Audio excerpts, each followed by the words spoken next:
Hi friends, I am Deepak Chauhan. Friends, आज हम trigonometry की इन सभी क्वेश्चनों को एक एक करके सॉल्व करना सिखाएंगे। तो आप सभी लोग जो है वीडियो को अंत तक देखते रहिए और चैनल को सब्सक्राइब करके सपोर्ट कीजिए। तो चलिए वीडियो को स्टार्ट करते हैं। क्वेश्चन नंबर 19 है, यदि साइन ए बराबर 4/3 है तो tan ए का मान है। तो यहाँ पर साइन ए का मान दिया है, तो साइन ए का मान आपका है 4/3 है। ठीक, अब इस देखिए इसे दो तरीके से सॉल्व कर सकते हैं। एक है पाइथागोरस प्रमेय के द्वारा और दूसरा है ट्रिग्नोमेट्री के फार्मूलों का यूज करके। तो यदि हम यहाँ पर साइन ए बराबर 4/5 है, तो यदि हम tan ए का फार्मूला पता करें तो tan ए बराबर होता है sign A upon cos A. ठीक, अब यहाँ पर देखिए हमें निकालना क्या है, tan ए का मान। तो यहाँ पर tan ए है। अब हम साइन ए के मान से हम कॉस ए का मान निकाल सकते हैं। फिर हम साइन ए का मान यहाँ पर रख देंगे, फिर कॉस ए का मान रख देंगे, तो tan ए का मान यहाँ पर निकल जाएगा। तो अब यहाँ पर देखिए, तो होता फार्मूला में होता है साइन स्क्वायर ए बराबर 1 माइनस कॉस स्क्वायर ए। ठीक, या फिर कॉस स्क्वायर ए बराबर 1 माइनस साइन स्क्वायर ए। अब यहाँ पर देखिए साइन ए का मान है 4/5, तो यहाँ पर हम साइन ए के स्थान पर लिखेंगे 4/5। तो यहाँ पर 1 है माइनस साइन स्क्वायर ए, तो यहाँ पर 4/5 का होल स्क्वायर, यहाँ पर हो जाएगा कॉस स्क्वायर ए। ठीक, अब यहाँ से देखिए, यहाँ पर हम इसे ब्रेक करेंगे, दो खंड करेंगे इसका, तो यहाँ पर हो जाएगा 4 का स्क्वायर हो जाएगा, फिर अपन 5 का स्क्वायर। तो 5 का स्क्वायर, फिर इसका एलसीएम लेंगे जब, तो 5 का स्क्वायर माइनस 4 का स्क्वायर अपॉन 5 का स्क्वायर। ठीक, अब यहाँ पर देखिए, यहाँ पर 5 का स्क्वायर 25 होगा और माइनस 4 का स्क्वायर 16 होगा अपॉन 5 का स्क्वायर 25।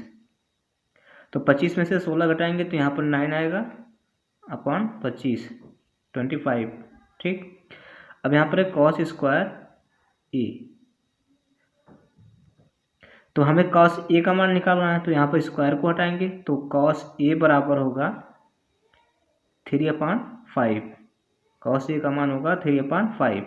तो अब यहाँ पर साइन ए का मान रखेंगे, इसके बाद कॉस ए का मान। तो साइन ए का मान है 4/5। ठीक, और इसके बाद है 3/5 कॉस ए का मान है। अब यहाँ पर देखिए, ये सबसे नीचे ये आपका हर है, हर का मल्टीप्लाई अंश में करेंगे, सबसे ऊपर वाले अंश में यहाँ पर और इसका मल्टीप्लाई यहाँ पर करेंगे।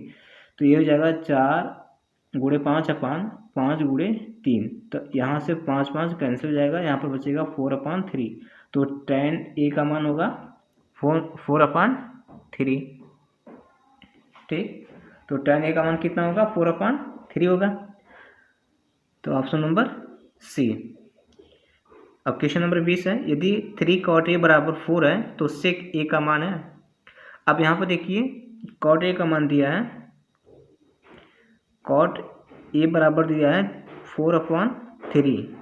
ठीक, तब अब हम cot a को चेंज करेंगे tan a में। फिर tan a से जो फार्मूला बनता है sec a का, वो होता है tan स्क्वायर a बराबर sec स्क्वायर -1, या फिर sec स्क्वायर या फिर हो जाएगा 1 प्लस tan स्क्वायर a बराबर sec स्क्वायर a।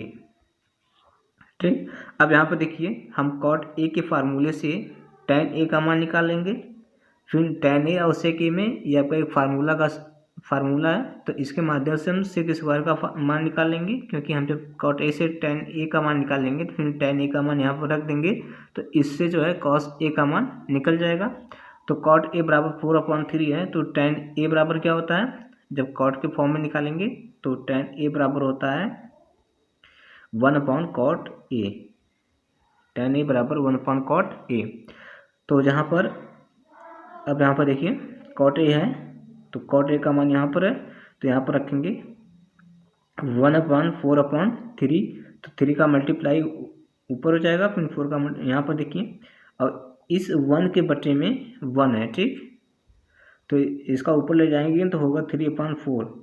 तो tan a का मान होगा 3/4। ठीक, अब यहाँ से tan a का मान निकल गया। tan a का मान कितना होगा, 3/4। तो यहाँ पर tan a का मान रखेंगे, तो tan a बराबर है 3/4 होल स्क्वायर है, होल स्क्वायर करेंगे। ठीक, अब यहाँ पर सेक स्क्वायर है तो यहाँ लिखेंगे सेक स्क्वायर है -1। ठीक, 1 को इस साइड लेके आएंगे तो यहाँ पर हो जाएगा 3 का स्क्वायर अपॉन 4 का स्क्वायर प्लस 1 बराबर सेक स्क्वायर ए। ठीक, ऊपर देखेंगे।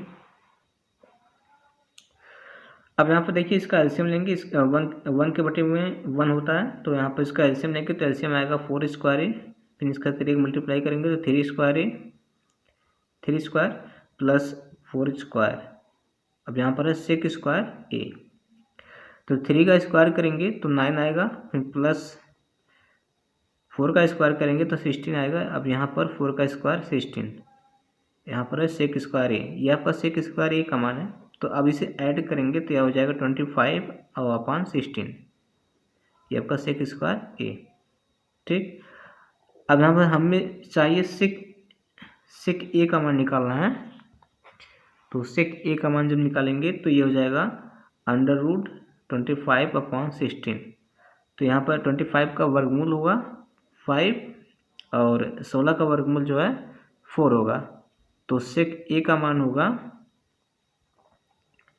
5/4 यानी 5/4। सेक ए का मान है 5/4। तो यहाँ पर ऑप्शन नंबर बी जो है ये सही होगा। और क्वेश्चन नंबर 21 देखेंगे।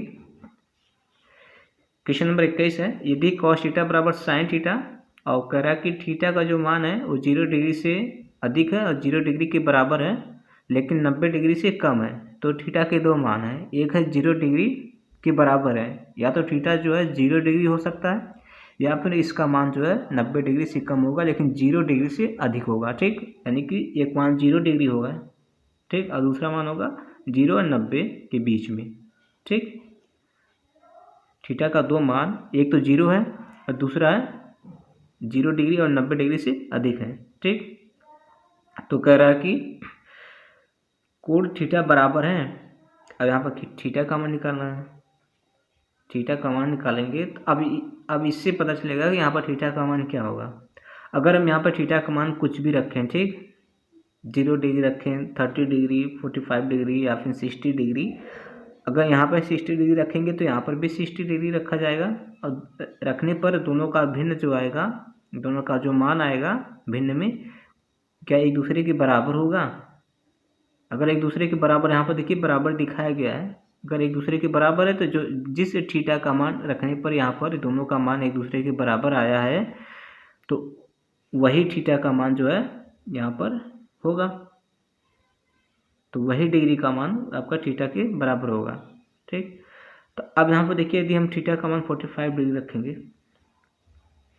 थीटा का मान 45 डिग्री रखेंगे तो होगा cos 45 डिग्री बराबर sin 45 डिग्री। तो cos 45 डिग्री का मान होता है 1/√2 और sin 45 डिग्री का मान भी 1/√2 होता है। तो आप देखिए दोनों दूसरे के बराबर हो गए, है ना बराबर, यानी कि थीटा का मान जो होगा 45 डिग्री होगा। ठीक, तो ऑप्शन नंबर ए सही होगा। अब वीडियो को देखने के लिए आप सभी लोगों को बहुत बहुत धन्यवाद और चैनल को सब्सक्राइब करके सपोर्ट कीजिए। तो वीडियो को यहीं पर समाप्त करते हैं।